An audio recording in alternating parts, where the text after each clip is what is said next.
제목, 단 한 번의 승리를 위해서. 아주 많이 약골이 노리는 세상과 부딪혀 싸울 때마다 대부분 지고야만 한다.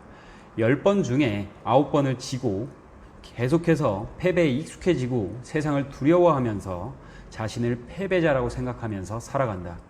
패배가 지속되면 지속될수록 제대로 힘써서 싸워볼 생각조차 하지 않게 된다. 등 떠밀려 올라간 링이라고 해서 당신과 맞닥뜨린 상대가 봐주면서 살살 싸우는 일은 없다. 그러니 또 다시 계속해서 패배를 할 것이다.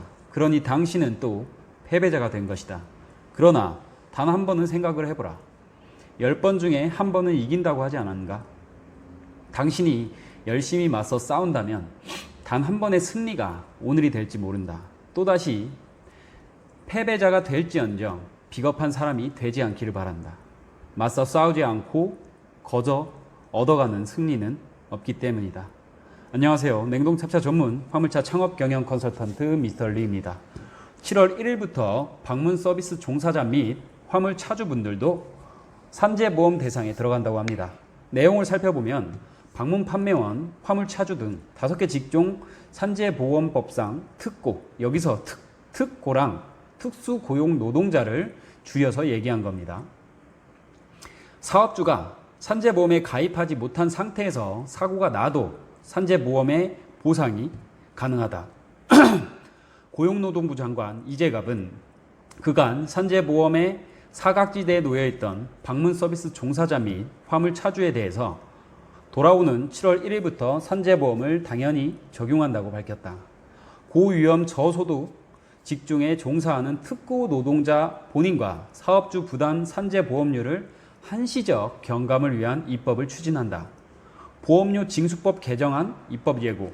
현재 특고 종사자는 사유에 관계없이 산재보험 적용 제외를 신청할 수 있는데 앞으로는 부상, 질병 등으로 불가피하게 휴업을 하는 경우에만 적용 제외를 신청할 수 있도록 할 계획이다. 아울러 최근 빠르게 증가하고 있는 플랫폼 노동자의 산재보상 사각지대 해소를 위한 방안도 마련할 예정이다. 이재갑 고용노동부 장관은 일하는 모든 사람은 업무상 재해 위험에 노출되어 있으며 이들을 적절히 보호하는 것은 국가의 중요한 책무라면서 산재보험이 특수 형태 근로노동자, 플랫폼 노동자 등 새로운 고용 형태를 포함하여 일하는 모든 사람의 실질적 사회 안전망으로 가능할 수 있도록 적용 범위를 단계적으로 넓혀가겠다고 밝혔습니다. 특수형태 근로노동자 이하 특고는 노무 제공 형태가 근로자와 유사하여 업무상 재해로부터 보호 필요성이 높다. 현재도 특고 노동자는 별도의 특례 제도를 통해 근로자와 동일한 기준으로 산재 보상을 받을 수 있다. 예를 들면 보험 설계사, 학습 지도사, 건설 기계 기사, 골프장 캐디, 퀵 서비스 기사, 택배 기사, 대출 모집인, 신용카드 모집인, 대리운전 기사 등. 그러나 전체 특고 규모에 비하면 산재보험 보호를 받는 특고 범위가 다소 제한적이라는 지적이 많았다.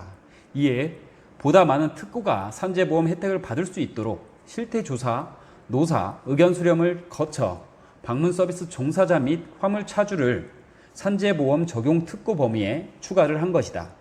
근본 신규 적용 대상 특고 종사자는 7월 1일부터 산재보험법이 당연 적용되어 사업주의 산재보험 가입 여부 및 보험료 납부 여부와 관계가 없이 업무상 재해 발생 시 산재보상을 받을 수 있게 되며 해당 특고 종사자로부터 노무를 제공받는 사업주는 8월 15일까지 그 사실을 근로복지공단에 신고하여야 한다. 산재보험료는 사업주에게 전액 징수하되 종사자 본인이 적용 제외를 신청하지 않았는데 산재보험에 미가입한 상태에서 업무상 재해를 입은 경우에도 보상을 하되 사업주에게 지급 보험급여의 50%를 징수를 한다. 줄여서 이 내용을 보자면 이렇게 나와 있고요. 이상 줄여서 공지 내용을 살펴보았고 간단하게 다른 업종은 제외를 하고 일단 화물에 대한 내용에 대해서 살펴보겠습니다. 그럼 현재 어떤 대상이 산재보험을 받을 수 있을까요? 현재 기준으로 산재보험법상 특수형체 근로노동자는 계약의 형식에 관계가 없이 근로자와 유사하게 노무를 제공함에도 근로기준법 등이 적용되지 아니하여 업무상의 재해로부터 보호할 필요가 있는 자로서 다음 각 호에 모두에 해당하는 자 중에 대통령령으로 정하는 직종에 한한다. 주로 하나의 사업에 그 운영에 필요한 노무를 상시적으로 제공을 하고 보수를 받아서 생활을 할 것, 노무를 제공함에 있어서 타인을 사용하지 아니할 것 이라는 대상의 적용을 한다는 것인데요. 화물차는 고위험 직종이므로 언제 어디서 어떠한 일이 벌어질지 모르기 때문에 이 부분은 산재보험을 들어두면은 어떤 일이 발생할지 모르기 때문에 본인에게 도움이 될 수도 있을 것 같습니다. 그런데 저희 화물차주분들에게 사업주는 누구인가 이거에 대해서 조금 애매한 감이 있는데요. 그럼 우리의 사업주는 누가 될 것인가 또한 궁금하실 것 같아 설명을 해드리자면, 저희가 차량을 구입을 하고 영업용 넘버를 달 때 영업용 넘버를 달아주는 회사, 즉 위스타 계약을 하는 회사가 사업주가 된다고 보시면 될 것 같습니다. 그렇기에 임대 남바를 달 때 산재보험을 추가로 적용을 시킬 수 있다는 말이죠. 그렇다면 개별 화물 차주는 누가 사업주가 되는 걸까요? 예전의 판례를 한번 살펴보도록 하겠습니다. 한 학원에서 카운티라는 본인의 차량으로 개별 화물로 영업용 넘버를 부착을 하고 한 학원에서 15년간 일을 한 60대 남성의 기사분이 겨울에 차량에서 학원생을 대기를 하다가 혈관이 줄어들어 뇌졸중으로 반신마비로 인해 불구가 된 사례에 대한 판례입니다. 일단 적용 대상에 해당을 하려면 하나의 사업에 그 운영에 필요한 노무를 상시적으로 제공을 해야 한다고 했죠.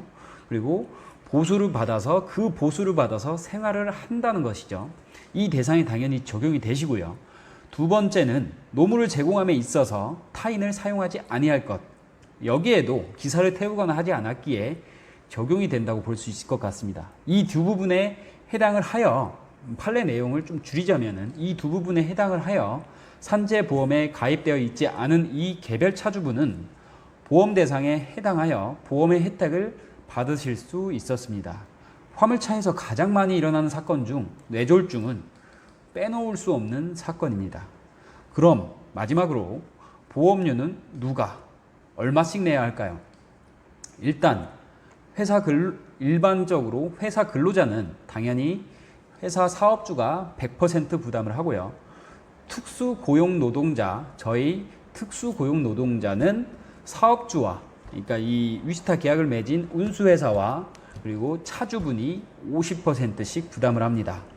월 보험료는 매월 월급 기준 월급을 430만 원으로 봤을 때 약 한 달에 83,000원 정도 들어간다고 계산하시면 될 것 같고, 거기에 사업주가 50% 부담을 한다고 보면은 개인 차주는 한 달에 매달 41,500원 정도씩 들어간다고 보시면 될 것 같습니다. 아무래도 화물 차주가 고위험도 직중에 들어가고 어떤 사고가 발생할지 모르는 상황이므로 이 부분 또한 깊이 생각해서 결정하시기 바랍니다. 또한 가입 여부와 관계가 없이 보상이 가능합니다. 내가 계약 시에 위스타 계약을 할 때 보험에 가입을 하지 않았다고 하더라도 보상이 가능하다는 말씀입니다. 단 내가 충격을 받아서 상해를 입었거나 몸이 안 좋아서 차량을 세워두고 휴업 신청을 하고 산재보험 적용 제외 신청을 했을 때는 보상이 불가능하다는 점, 이 점 인지하시기 바랍니다. 이상으로 산재보험 대상에 7월 1일부터 정확하게 적용이 된다는, 이제 법적으로 이제 적용이 된다는 부분을 한번 설명을 드렸고요. 이상으로 줄이도록 하겠습니다. 모든 화물 차주분들이 본인이 하고 있는 이 운송업에 대해서 자부심을 가지고 당당하게 할 이야기를 하고 본인의 일에 대한 책임감을 갖고 이 운수업을 사랑할 수 있는 그 날이 하루빨리 오기를 기원하겠습니다. 지식으로 정신을 무장하고 장점으로 돈을 벌어라. 냉동 탑차 전문 화물차 창업 경영 컨설턴트 미스터 리였습니다. 감사합니다.